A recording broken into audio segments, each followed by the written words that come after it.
سیدنا خالد بن ولید رضی اللہ تعالیٰ عنہ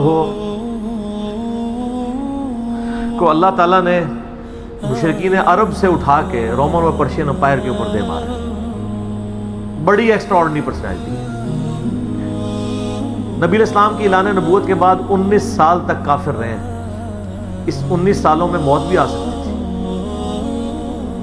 لیکن اللہ نے زندہ رکھا ہے. حتیٰ کہ غزوہ احد کے موقع پر نبی علیہ السلام کے جو 4 دانت شہید ہوئے ہیں جو بخاری مسلم میں آتا ہے حضرت خالد بن ولید کی وجہ سے ہوئے ہیں. انہوں نے وہ جب درہ چھوڑ دیا تھا عبداللہ ابن جبیر اور باقی ان کے ساتھیوں نے، عبداللہ ابن جبیر نے تو نہیں چھوڑا تھا، چند ساتھیوں نے، تو یہ پیچھے سے آگے حملہ آور ہوئے اور نبی علیہ السلام کی بددعا ہے ان کے لیے. اس موقع پہ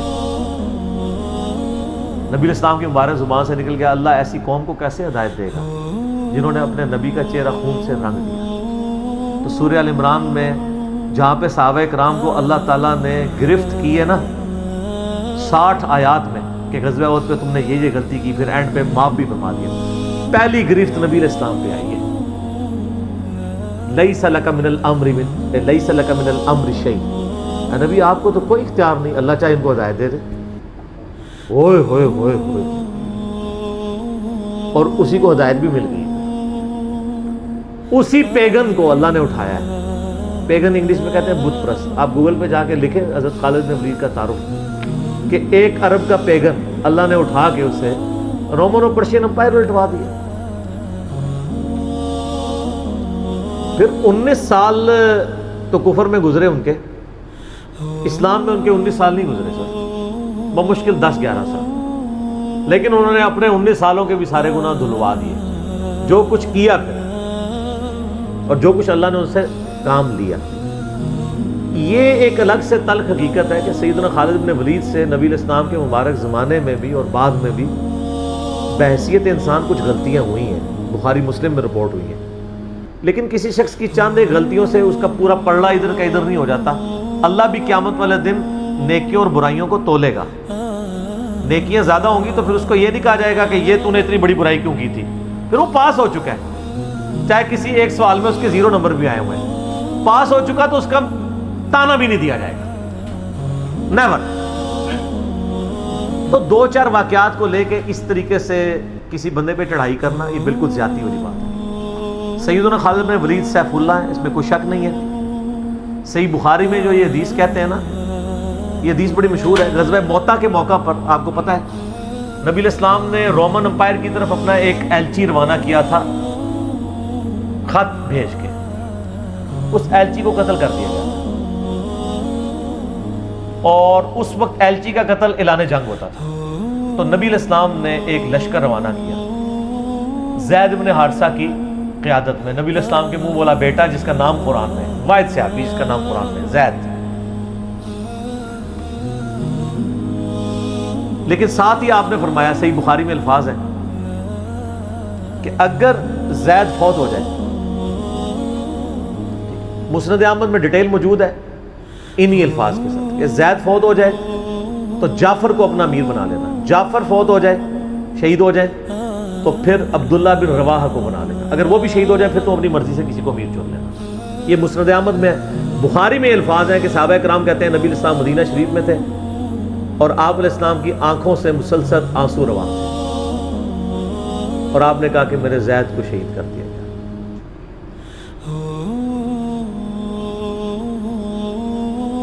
اب مسلمانوں کا پرچم جعفر نے تھام لیا. جعفر بھی حضور کے لاڈلے سے آپ کو پتہ ہے، جعفر طیار حضرت علی کے بھائی، جن کے بارے میں بخاری میں آتا ہے کہ ان کے 2 بازو کٹ گئے تھے تو آپ علیہ السلام فرمایا میں نے اسے جنت میں اڑتے ہوئے دیکھا، اللہ نے اس کو 2 پر دے دیے.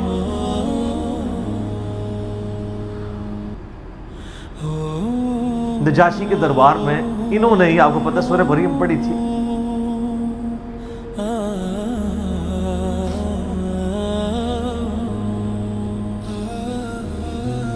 پھر آپ نے فرمایا کہ جعفر کو شہید کر دیا گیا. اب عبداللہ ابن رواحہ نے پرچم تھام دیا. پھر آپ نے فرمایا اسے بھی شہید کر دیا گیا. پھر آپ نے فرمایا اب اللہ کی تلواروں میں سے ایک تلوار کو مسلمانوں نے اپنا امیر چن لیا اور میں اللہ سے امید کرتا ہوں اللہ تعالیٰ اس کے ہاتھ پہ فتح دے اور فتح ہو بھی گئی.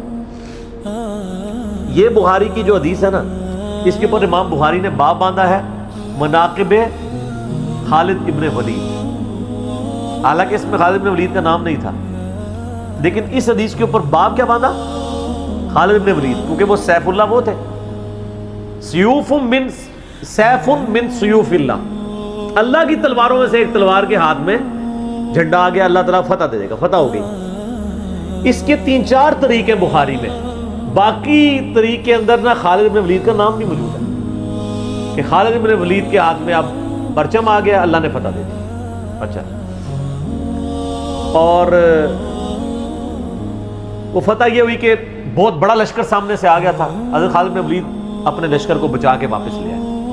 یہ غزوہ موتا تھا، اور صحیح بخاری میں آتا ہے کہ 9 تلواریں حضرت خالد کے ہاتھ میں ٹوٹی تھیں اس دن. 9 تلواریں اس جنگ کے اندر. واپس آ گئے. پھر بعد میں خیر وہ ایک رومن امپائر والا پھر یرموک پہ جا کے قتل ہوئی نا. یہاں پہ بخاری میں الفاظ ایک طریق میں خالد بن ولید ہیں، دوسری میں سیف اللہ، اور امام بخاری نے باب بھی باندھ دیا تو سیف اللہ ثابت ہو گیا. اسی حدیث کا جو طریق مسند احمد میں ہے اس میں الفاظ ہیں اللہ کی تلواروں میں سے ایک تلوار خالد ابن ولید. جامعہ ترمذی میں ایک حدیث صحیح سند کے ساتھ ہے کہ نبی الاسلام کے سامنے سے حضرت خالد ابن ولید گزرے تو آپ نے فرمایا کہ خالد بن ولید کتنا نیک بندہ ہے اللہ کا، اللہ کی تلواروں میں سے ایک تلوار ہے. آپ دیکھیں جس شخص کے لیے نبی الاسلام کی مبارک زبان سے بددعا نکلی، اسی مبارک زبان سے ان کو اللہ کی تلوار کا قرار دے دیا گیا. ذالک فضل اللہ یؤتی من یشاء، یہ اللہ کی بے نیازی ہے. آپ تو کسی ایسے شخص کو معاف بھی نہ کرتے جس کی وجہ سے نبی کے 4 دانت شہید ہوئے. اللہ دیکھیں کیسے کیسے مجرمین کو معاف کر کے کس ایپیکس پہ فائز کر دیتا ہے، بندے نہیں معاف کرتے. اس طریقے سے صحیح بخاری میں حدیث ہے، حضرت عبداللہ ابن عباس کہتے ہیں کہ مجھ سے سیف اللہ خالد ابن ولید نے خود یہ حدیث بیان کی. تو بخاری میں خود سیف اللہ لقب عبداللہ ابن عباس میں، کہ ایک دن حضرت خالد ابن ولید نبی علیہ السلام کی بیوی سیدہ میمونہ جو کہ میری خالہ بھی ہیں حضرت عبداللہ ابن عباس، ان کے ہاں نبی علیہ السلام کے پاس بیٹھے ہوئے تھے تو انہوں نے بھونی ہوئی دب لا کے رکھی. عربی میں دب کہتے ہیں، دال باغ دب، اردو میں ہم اسے وہ گو، ویسے گو کا لفظ اپروپریٹ نہیں ہے، سانڈا لفظ ہے اصل میں، چھپکلی سے تھوڑی سی بڑی ہوتی ہے، حلال ہے کیونکہ یہ سبزی خور ہے. ہاں یہ سبزی خور ہے، عربی بڑے شوق سے کھاتے ہیں. یہ گو دب کہتے ہیں. آپ یوٹیوب پہ بھی دب لکھیں نا تو وہ پوری عربیوں کی ویڈیوز کھل جائیں گی. دب لا کے رکھی گئی بھنی ہوئی. تو حضرت خالد بن ولید کہتے ہیں میں بڑے شوق سے کھانا شروع کیا اور حضور مجھے بڑے دیکھ رہے تھے ایسے، وہ اتنے ذوق و شوق سے کھا رہے تھے. تو میں نے کہا یا رسول اللہ آپ بھی؟ تو آپ فرمایا کہ میرے علاقے کی غذا نہیں ہے، میں نہیں کھاتا، یعنی حرام. ان کا یا رسول اللہ کیا حرام ہے؟ آپ فرمایا حرام نہیں ہے، مجھے پسند نہیں ہے. اس سے یہ بھی بات پتہ چلی کہ اگر کسی کو کوئی رزق پسند نہ ہو تو اس میں کوئی گناہ اور عیب والی بات نہیں ہے. یہاں تو کہتے ہیں جس کو کدو پسند نہیں ہے اس کی گردن اتار دو. کہتے ہیں نا قاضی ابو یوسف کی طرف ایک جھوٹا واقعہ مشہور کیا ہوا ہے. وہ اللہ نے یعنی اتنی چیزیں اس لیے بنائی ہیں نا، کسی کو ایک چیز پسند ہوگی کسی کو دوسری، تو اس میں بھی سیف اللہ کے الفاظ ہیں. اس کے علاوہ صحیح مسلم میں ایک حدیث ہے، آپ کو پتا ہے ذوالخویسرہ التمیمی نجدی خبیث جس نے کہا تھا اے محمد اللہ سے ڈر اور انصاف کر. بخاری مسلم دونوں میں آتا ہے. تو آپ فرمایا اگر میں انصاف کرنے والا نہیں تو کون ہے؟ تو وہاں پہ الفاظ ہیں مسلم شریف میں، یہ بخاری میں بھی حدیث ہے، مسلم کے الفاظ ہیں کہ حضرت عمر فاروق رضی اللہ عنہ کا یا رسول اللہ اجازت ہے میں اس منافق کی گردن اڑا دوں. اور وہاں پہ الفاظ ہیں پھر سیف اللہ خالد کھڑے ہوئے، وہاں بھی لفظ ہے سیف اللہ. انہوں نے کہا یا رسول اللہ اجازت ہے. آپ فرمایا چھوڑ دو، لوگ کہیں گے یہ اپنے ساتھیوں کو مرواتا ہے. کوئی کلمہ گو تو تھا نا وہ، اس کی نسل سے بھی لوگ پیدا ہوں گے، ان کے خلاف قتال کرنے والے مخلوق کے بہترین لوگ ہوں گے. اور ابو سعید خدری کہتے ہیں کہ وہ حضرت علی کے زمانے میں جب یہ ظاہر ہوئے تو حضرت علی کے ساتھ مل کے ہم نے ان خوارج کے خلاف قتال کیا تھا. تو یہ مسلم میں بھی سیف اللہ کے الفاظ موجود ہیں. باقی حضرت خالد بن ولید رضی اللہ تعالیٰ عنہ کی پرسنالٹی یعنی بڑی ایکسٹراڈنری ہے. آپ دیکھیں کہ آلموسٹ ان کی جو عمر مبارک ہے وہ بلو 45 تھی جب وہ فوت ہوئے حضرت عمر کے دور کے اندر. حضرت ابوبکر صدیق کے دور کے اندر وہ آرمی چیف تھے. وہ سر عمر سیریز پہ دیکھیں تو آپ کو پتہ چلے. انہوں نے ایک ایک چیز فلمائی ہے. مسلمہ کذاب کے خلاف قتال میں کون لیڈ کر رہا تھا؟ خالد بن ولید. جتنے عرب کے قبائل مرتد ہوئے ہیں ان کے خلاف حضرت خالد بن ولید کو بھیجا. اور اس کے بعد پرشین امپائر کا جب جہاد شروع ہوا ہے تو شروع کی ساری مہمات میں حضرت خالد بن ولید تھے. تو کرتے کرتے اس دوران کچھ واقعات رپورٹ ہوتے تھے ایسے. حضرت ابوبکر صدیق سے حضرت عمر مخالفت کرتے تھے. وہ کہتے تھے یہ اپنی طرف سے کچھ ڈیسیژن کر لیتا ہے, اس کو چاہیے کہ امیر کی اطاعت کرے. تو حضرت ابوبکر صدیق کہتے تھے کہ اگر وہ میرے حکم کا انتظار کرے گا تو 1 مہینہ تو خط پہنچنے میں لگے گا, ایک جانے میں اس وقت تک اس کے ہاتھ سے موقع ہی نکل جائے. تو میں نے اسے اختیار دیا ہوا ہے. وہ موبائل فون یا کوئی اس وقت واٹس ایپ تو ہے نہیں تھا.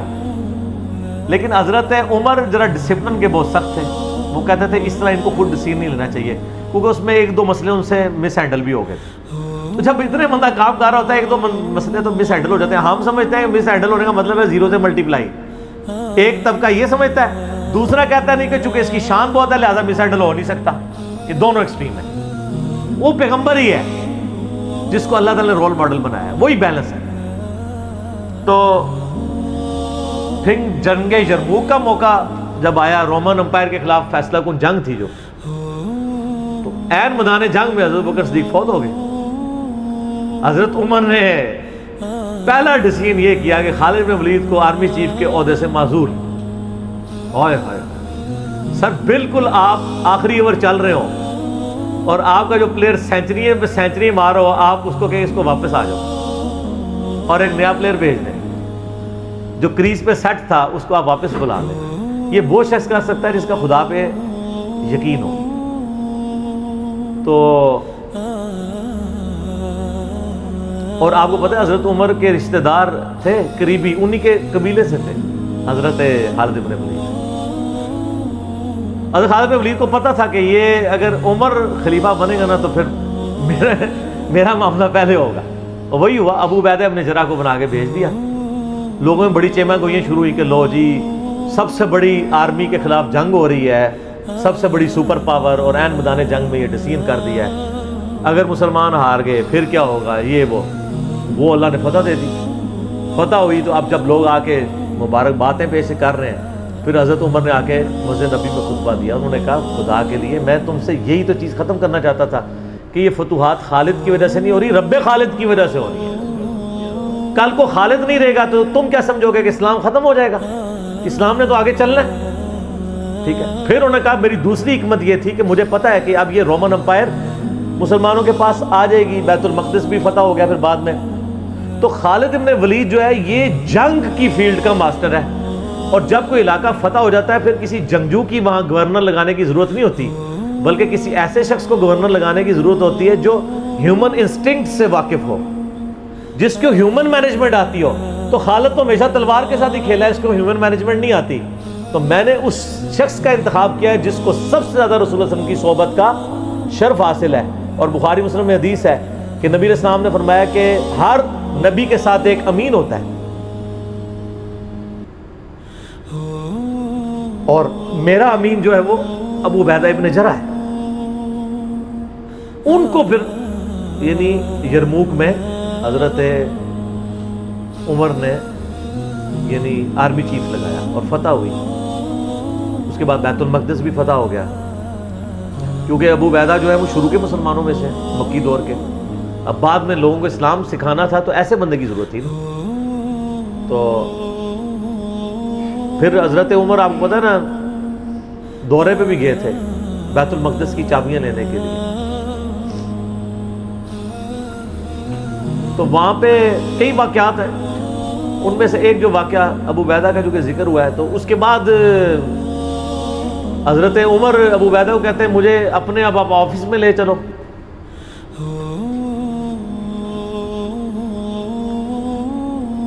دنیا کی سب سے بڑی سپر پاور فتح کی ہو جس بندے نے, آپ سمجھیں کہ ایک بندے نے امریکہ فتح کیا ہے, کسی جنرل نے, واشنگٹن ڈی سی میں اس کا آفس تو ہونا چاہیے.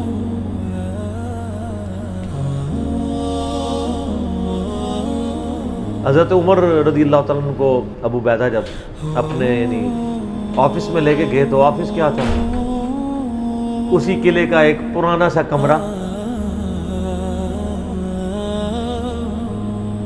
جس کے ایک کونے کے اوپر مصلی بچھا ہوا ہے, ایک وضو کی جگہ ہے, لوٹا پڑا ہوا ہے. یہ کل کائنات ہے. اس آفس کی جو سب سے بڑی سپر پاور کو جس بندے نے گرایا, ابو عبیدہ ابن جراح نے. حضرت عمر رضی اللہ تعالیٰ عنہ کی آنکھوں میں آنسو آ گئے. انہوں نے فرمایا کہ دنیا نے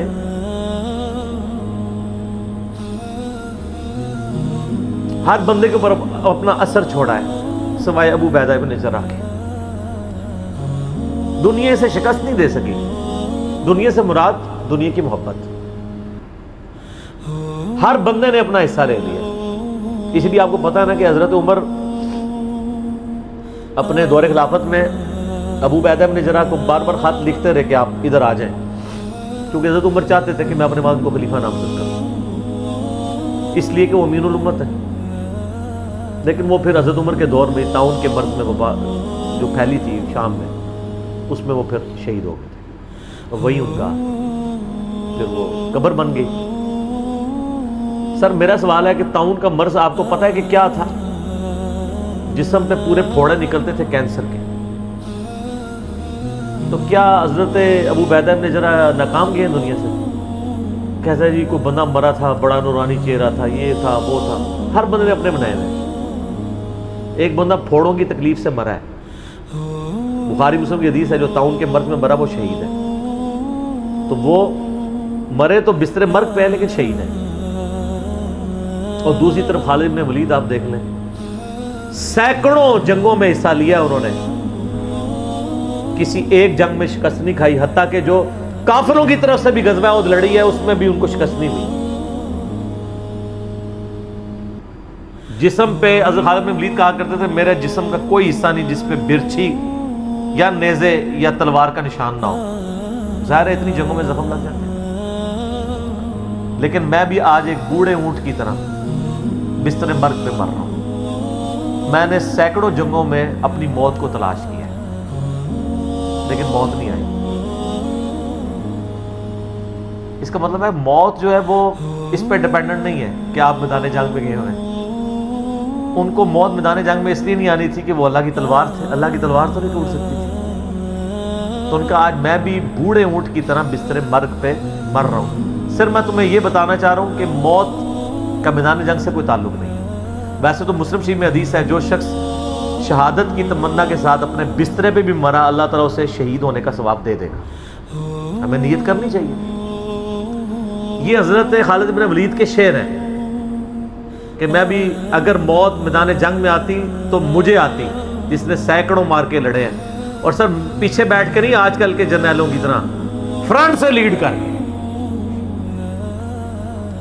تو یہ ان کے اشعار آج بھی ان کا جو قبر یا مزار بنا ہے اس کے ساتھ ایڈجسنٹ مسجد کی دیوار کے اوپر یہ شعر لکھے ہوئے ہیں. آپ یوٹیوب پہ جا کے دیکھیں تو آپ کو مل جائیں گے. فرنٹ سے لیڈ کر کے پوری زندگی لڑے.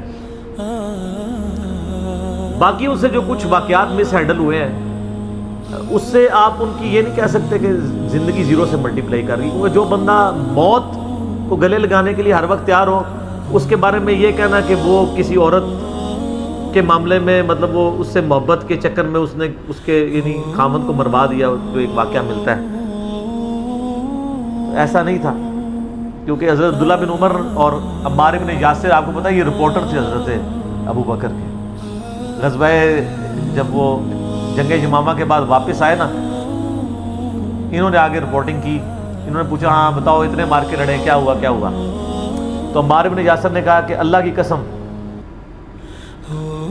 آپ جنگ یمامہ تو جیتی حضرت خالد بن ولید کی وجہ سے. پہلے تو پسپائی ہو گئی تھی, 700 وفات شہید ہو گئے تھے. حضرت خالد بن ولید اکیلے آگے چلے گئے تھے جسے روپ پڑا تھا.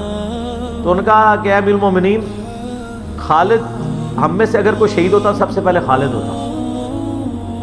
یہ ہر جنگ میں سب سے پہلے آگے جا کے لڑتے تھے, اور اگر کوئی سب سے پہلے دشمنوں کے تیروں اور نیزوں کا شکار ہوتا تو خالد بن ولید ہوتا.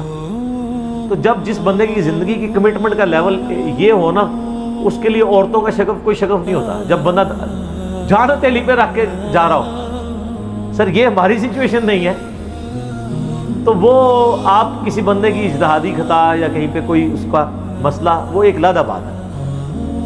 اوورآل جو بندہ اتنا کمٹمنٹ کے ساتھ لڑ رہا ہو اس کے بارے میں یہ بدگمانی نہیں کی جا سکتی کہ اس کے اندر کوئی اس حوالے سے جھول پایا جاتا ہے۔ بل خالد بن ولید رضی اللہ تعالیٰ عنہ مسلمانوں کے ہیرو ہیں، باپ کے بارے میں قرآن میں اتنے سخت الفاظ ہیں، اور بیٹا دیکھ لیں، ٹھیک ہے۔ اور آپ کو پتہ ہے کہ حضرت خالد بن ولید حضرت عمر کی زندگی میں فوت ہو گئے تھے۔ ان کی جب شہادت، ان کی فوت ہونے کی خبر جب مدینہ شریف میں آئی نا، تو کچھ عورتوں نے واویلا کرنا شروع کر دیا۔ تو حضرت عمر تو آپ کو پتہ ہے بڑے سخت مزاج تھے، ان کا یہ عورتیں کیوں رو رہی ہیں، کیا ہوا ہے؟ تو بتایا کہ خالد بن ولید فوت ہو گئے۔ حضرت عمر نے رونا شروع کر دیا، حالانکہ خود معزول کیا ہوا تھا، لیکن وہ اللہ کے لیے کیا ہوا تھا نا، اپنی ذات کے لیے نہیں۔ آپ فرمائیں ان عورتوں کو رونے دیں۔ خالد واقعی اس قابل ہے کہ اس کے اوپر رویا جائے، کیونکہ باقیوں کی اگر کوئی تعریف کرتا ہے تو غلوب ہو سکتا ہے۔ خالد نے اتنا کچھ اسلام کے لیے کیا ہے کہ اگر یہ روتے ہوئے کہ نوحہ جو حرام قرار دیا کہ وہ اس طرح کا نوحہ ہے جس میں آپ جھوٹی تعریف کریں، اگر کوئی روتے ہوئے کسی کی سچی تعریف کر دیتا ہے کہ اس کی وجہ سے اسلام کی یہ خدمت ہوئی، سر وہ نوحہ تو حضرت عمر کے اوپر کیا ہے، وہ نوحہ تو جائز ہے جس میں گریبان چاک نہ ہو، جھوٹی تعریف نہ ہو، آپ کلمات۔ تو حضرت عمر نے کہا کہ خالد اس قابل ہے کہ اس کے لیے عورتوں کو نوحہ کرنے دو، جو کچھ اس نے اسلام کے لیے خدمات کی۔ حضرت عمر کے اوپر نہیں کیا۔ بخاری مسلم دونوں میں حدیث ہے، عبداللہ ابن عباس کہتے ہیں کہ حضرت عمر کی میت رکھی ہوئی تھی، اور لوگ آ کے آپ کی میت پہ سلام پڑھتے تھے اور آپ کے لیے تعریفی کلمات کہتے تھے کہ اللہ تعالیٰ آپ کے ساتھ اچھا معاملہ کرے، آپ کی وجہ سے اسلام کو عروج ملا، یرموک کے اندر اور قادسیہ کے اندر اللہ نے فتوحات دی، رومن پرشین امپائر مسلمانوں کے پاس آئی، خزانے آئے۔ اتنے میں عبداللہ ابن عباس کہتے ہیں، بخاری مسلم دونوں میں حدیث ہے، ایک شخص میرے پیچھے آ کے کھڑا ہوا اور اس نے میرے کندھے پہ یوں کونی رکھی اور اس نے کہا، اے عمر اللہ تجھ پہ رحم کرے، تو اس روئے عرض پہ ایسا شخص تھا کہ میری خواہش تھی کہ میں اللہ کے حضور اگر پیش ہوں نا تو میں تیرے اعمال کے ساتھ پیش ہوں۔ ہائے ہائے ہائے، تیرے اعمال اس قابل ہے کہ میں چاہتا ہوں میں ان اعمال کے ساتھ اللہ کے سامنے پیش ہوں۔ اور میں نے رسول اللہ سے بارہ سنا تھا، میں ابو بکر اور عمر نے یہ کیا، میں ابو بکر اور عمر فلاں جگہ گئے، میں ابو بکر اور عمر داخل ہوئے، میں ابو بکر اور عمر نکلے، مجھے امید تھی کہ تم اپنے دو ساتھیوں سے جا ملو گے۔ کس کے ساتھ؟ رسول اللہ اور ابو بکر صلی اللہ علیہ وآلہ وسلم رضی اللہ تعالیٰ۔ تو ابن عباس کہتے ہیں کہ میں نے جب یوں مڑ کے دیکھا تو حضرت علی بن ابی طالب تھے جو یہ تعریفی کلمات حضرت عمر کی میت پہ کہہ رہے تھے۔ سر مولا علی کسی کے لیے تعریفی کلمات کے اور اس لیول کے کہ میں تیرے اعمال کے ساتھ اللہ کے حضور پیش ہونا چاہتا ہوں، اس کو اور کسی سرٹیفکیٹ کی ضرورت نہیں ہے، جس کی خود فضیلت میں اتنا کچھ ہے۔ اور آپ دیکھیں کس طرح اب یہ سارے تعریفی کلمات میت پہ کہے جا رہے تھے، اس طرح کے وہ ان کے لائق تھا کہ ان کے لیے لوگ یہ تعریفی کلمات پڑھتے۔ واقعی انہوں نے اسلام کو کنٹریبیوٹ کیا ہے۔ یہاں تو جن لوگوں نے اسلام کا جنازہ نکالا ہے، بدعقیدگیاں پھیلائی ہیں، لوگ ان کی کہتے ہیں جی بڑی خدمات ہیں۔ پھر میں بار بار پوچھتا ہوں کیا خدمات ہیں؟ کس صوفی بزرگ نے جو ہے وہ بخاری کا ترجمہ کر دیا ہے اپنی مدر ٹنگ کے اندر؟ کس نے قرآن کا ترجمہ کر دیا؟ پھر کہتے ہیں خدمات ہیں۔ خدمات جن لوگوں کی ہیں وہ نظر آ رہی ہیں، آج تک لوگ ان کا نام لیتے ہیں تو رضی اللہ تعالیٰ عنہ کہتے ہیں، ان کے لیے دعائیں مانگتے ہیں، ان کی زندگی میں بھی، ان کی وفات کے بعد بھی قیامت تک۔ ٹھیک ہو گیا؟